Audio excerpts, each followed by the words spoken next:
everyone. Today is Pyjama Cooking Evening. It's late at night and I just decided to make some very delicious butter ginger cookies or ginger butter cookies. It's a wonderful traditional English tea cookie. It's delicious and it literally fits for all types of events. I love it for the holiday season especially, but if you have a friends gathering or just a get-together, or just you want to have some delicious cookies for your tea or coffee in the afternoon, those are perfect. You just need a few ingredients, and I would say let's start to make the dough happening. I'm gonna pull my sleeves a little bit up because it's gonna get messy here. So you guys know I'm from Austria, so all the measurements are in grams and kilograms, and I try to translate them also in cups so you guys kind of know what it is. I also will just make a little description down below so you kind of see the recipe. I am really excited for this, so let's do it. You need a bowl and you're gonna have some flour, butter, sugar, and you need some crystallized ginger. This is kind of how it looks like. You get it in a lot of different stores. I got it from Sprouts. I think you get it at Whole Foods. It's like you can eat it.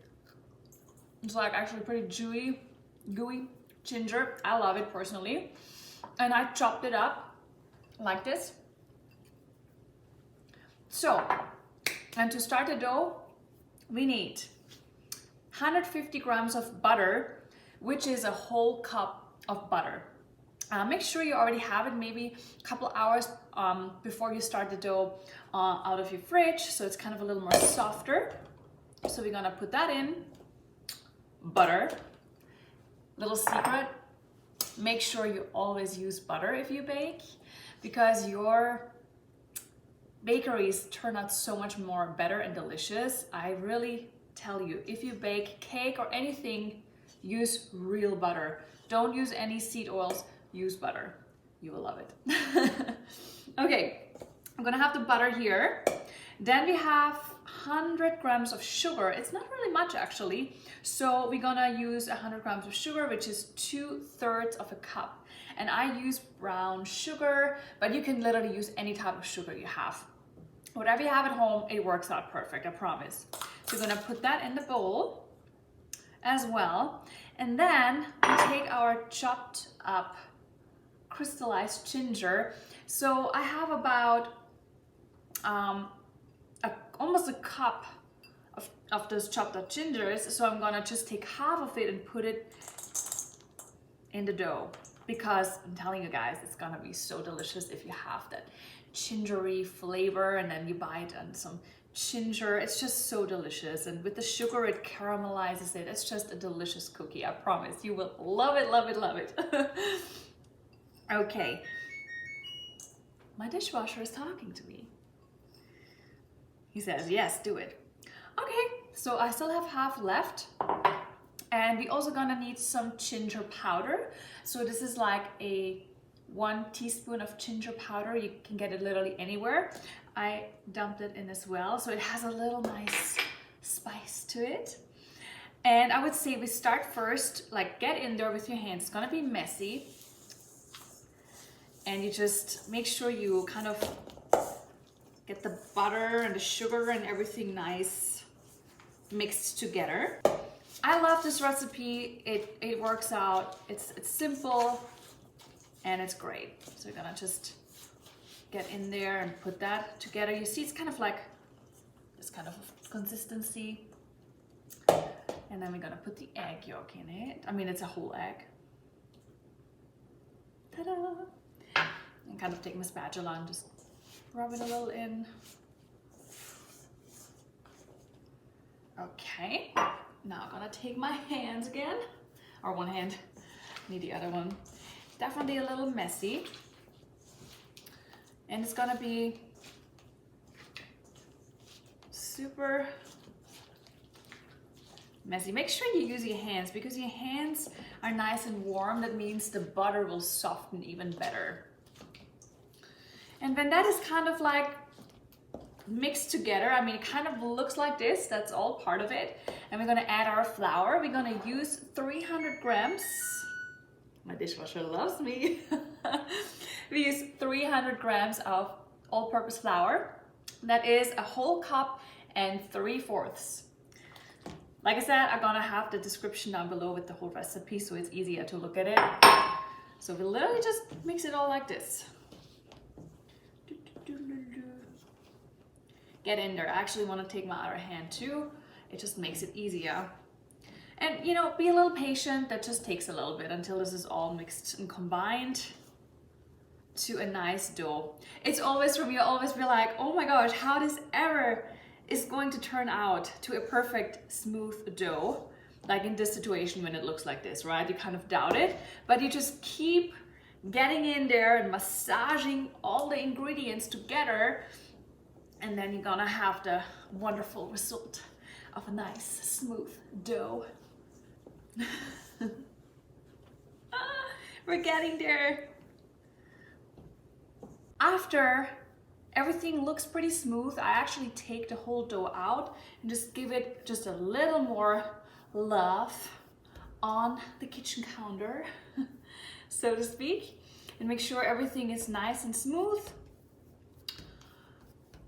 that the butter is nice, melted, combined with the sugar and flour and ginger and all the good things.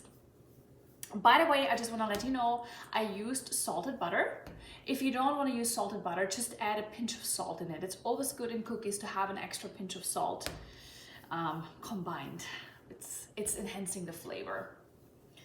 All right, and if you have a dough like this, put it in a bowl and put it in the fridge for about 30 minutes to rest. In the meantime, preheat your oven of 370 degrees Fahrenheit, have some coffee, and wait until you are ready to spread the dough to make some delicious cookies. I'm excited. All right, after 30 minutes, your dough has a very nice consistency. The dough cooled off, and now the dough is ready to make the cookies. By the way, if you don't have I don't know what this is called in English, a dough flattener, I'll take a wine bottle to spread the dough. This was a nice Portuguese wine from my husband. He enjoyed it. Now, this is my tool for today. So no excuse that you cannot make cookies. You always have a tool at home. Just take a wine bottle. I promise it works. So I always take like half of the dough first and let the other part rest in the bowl again. Then I just kind of form it a little, just to give it a little bit of warmth to be able to spread because of the butter. Kind of like this. Just show some love. Okay. And then I get some flour and we just spread it all over your kitchen counter. Let it snow, let it snow. Oops. Okay. And then we're actually going to start rolling the dough. Kind of put a little bit of pressure, but not too much. You kind of get the feel once you start making it happen. Oh my gosh, I can't wait to have the bite. You know, you see the ginger flakes in there. And always have a little bit of flour on the dough as well, so you don't have it sticking on your wine bottle or your, I don't know, this is like wood, dough flattener. This is my translation. I don't know what this is called in English, just a heads up. I'm still learning.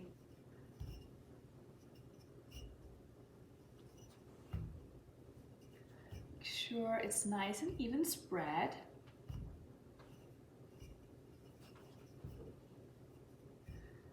And you kind of want the cookies not too thin, but also not too thick. So just definitely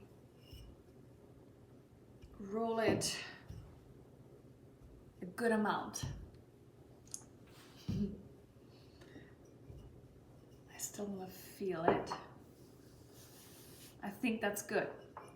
I'll get a cookie cutter and I just use those super old classic forms, and I just choose about, let's see, I take this size here, but you know, it's up to you, whatever size, whatever form you like. And then I have here my nice board for the cookies I put on. So let's see, let's just have the first try here. Oh my gosh. Let's see. Ooh, perfect. This is how you would like it. You see, this is how kind of it looks. This is how thick it is. It's a round little moon. It's a full moon cookie. If you have troubles getting it off, I always have one of those tools here, and you just gently take it off. Oops. If it sticks a little bit too much, don't worry, just use a little more flour. That happens to me too sometimes, just happened. Okay. All right, when your baking tray is full, you want to do something which is optional, but I like to do it. I actually take a whole egg, mix it, and then actually just put a little bit of the egg on the cookie so it's nice and shiny. And to make our rest of the ginger stick better, and oh gosh, it's so beautiful. It's caramelized. It's just amazing. Just quickly do this. Just gives it a nice shine, makes it more traditional. Okay. Just take a little brush and you just brush that egg on it. It doesn't have to be perfect, it's a nice touch to it. Okay, just brush it on. Okay, once you've done all that, you have a little bit of the chopped up ginger, and you just sprinkle always a few of those cute dudes on it. It has such a nice bite to it. It's a little spicy, but it's so passionate. I have to say, those are my favorite cookies. They are just my favorite cookies. Okay.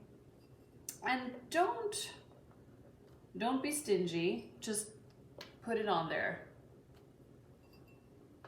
And by the way, if you guys want a little more sugar in the dough, you are more than welcome to put a little bit more sugar in it. I just make it like the recipe says, and for me it is sweet enough. But I know someone has a very sweet tooth, you might want to sprinkle just a little bit more in it, just a touch. I can use a little bit of honey. It's all optional, it's all allowed. Okay, and once you're done with it, decorating it, look how cute. They're so cute. I hope you guys can see it, I don't know. You put them in the oven for about 15 minutes by 370 degrees, which is about 180 Celsius.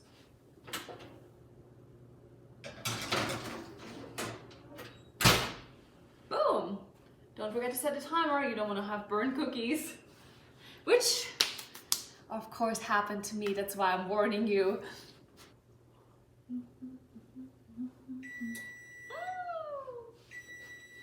Music in my ears. Oh la la. Those are ginger cookies. Oh my gosh, it smells so good. Hallelujah. Awesome, I'm happy. And cookies turn out great. Well, I hope you enjoyed it, guys. It's so good to have a late night pajama cooking session with y'all. Until next time, God bless you. They're gonna be very hot, but delicious.